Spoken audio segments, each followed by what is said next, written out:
সীমান্তের মানুষ সীমান্ত থেকে প্রায় 20 কিলোমিটার দূরে সরিয়ে নিয়ে আসা হচ্ছে তাদের। তারা ব্যাংকারে শেল্টার নিচ্ছে, তার কারণ পাকিস্তানের প্ররোচনামূলক শেলিং। গ্রাউন্ড জিরোর সিচুয়েশন কি হচ্ছে কাশ্মীরে? গ্রাউন্ড জিরো থেকে আমার সহকর্মী মৈত্রী সরাসরি আমার সঙ্গে তুরান করতে রয়েছেন। মৈত্রী, ওয়েদার খারাপ, বৃষ্টি হচ্ছে, ঝিরঝিরে বৃষ্টি হচ্ছে, কিন্তু মানুষের মনে কোথাও একটা সীমান্ত পারের মানুষ যারা সীমান্তে রয়েছেন তাদের কাছে কোথাও একটা টেনশনের জায়গা তৈরি হয়ে যাচ্ছে। অন্ধকারে নামার পরে কি হবে? নতুন করে শেলিং হবে না তো? কি অবস্থা এখন?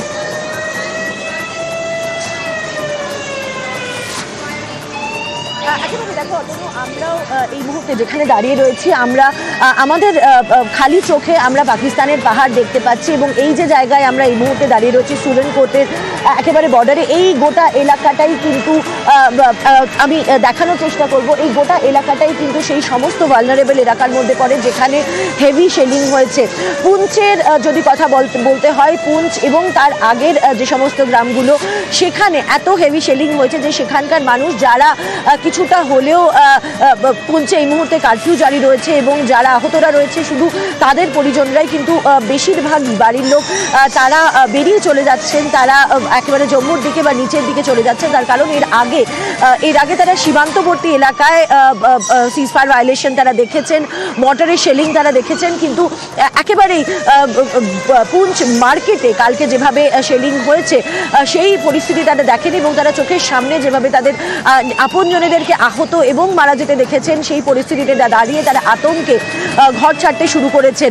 এই মুহূর্তে আমরা যেখানে দাঁড়িয়ে আছি সেই সমস্ত গ্রামেই কিন্তু গোটা রাস্তা দিয়ে আমরা যখন আসছি সেখানেও কিন্তু সাধারণ মানুষের দেখা যাচ্ছে না।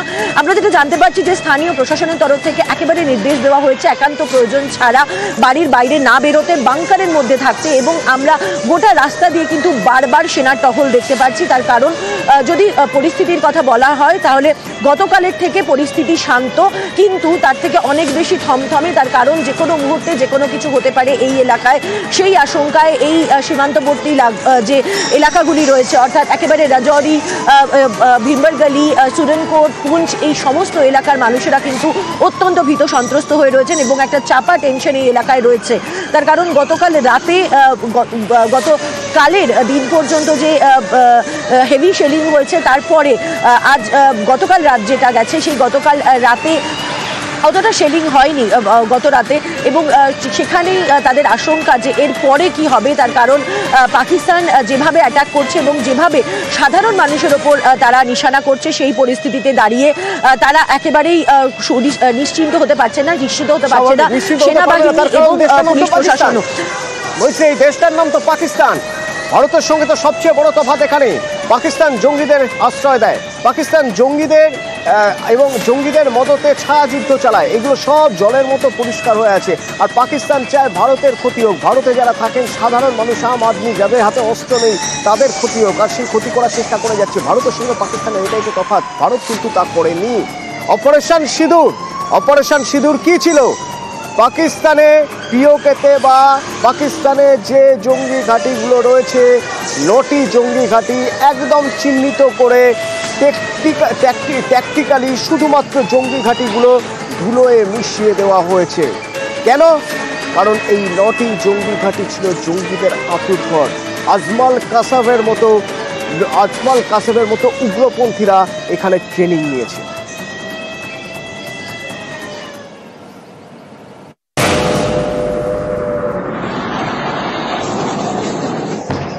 বদলার নাম অপারেশন সিঁদুর।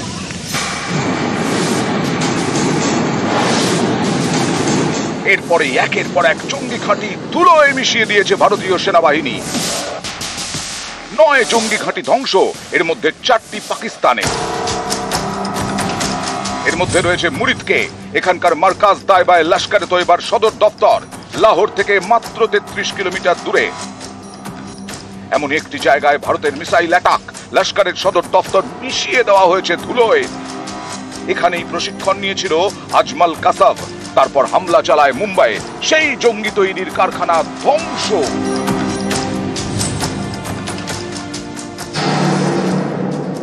यह आईबी से 18 से 25 किलोमीटर दूरी पर है।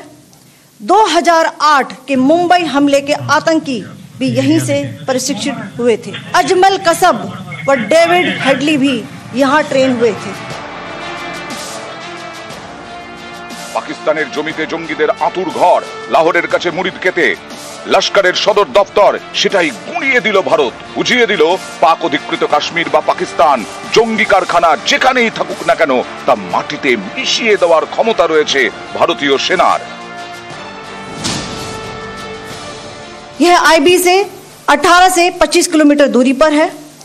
2008 के मुंबई हमले के आतंकी भी यहीं से प्रशिक्षित हुए थे। अजमल कसब व डेविड हेडली भी यहाँ ट्रेन हुए थे।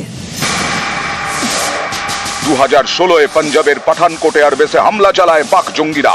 হামলার ছক কষা হয়েছিল পাকিস্তানের শিয়ালকোটের মেহমুনা জায়া ক্যাম্প থেকে। এটা হিজবুল মুজাহিদিনের প্রশিক্ষণ শিবির।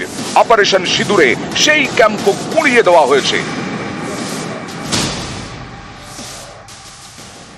हिजबुल मुजाहिदीन का बहुत बड़ा कैंप था।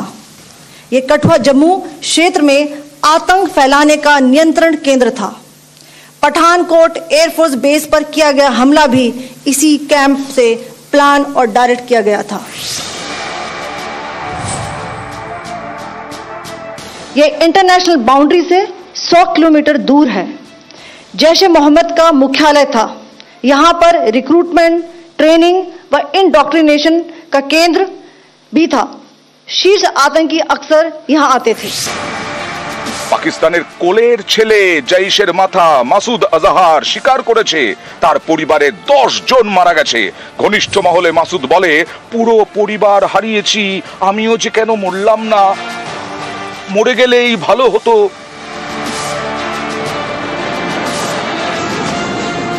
নিউজ 18 বাংলা।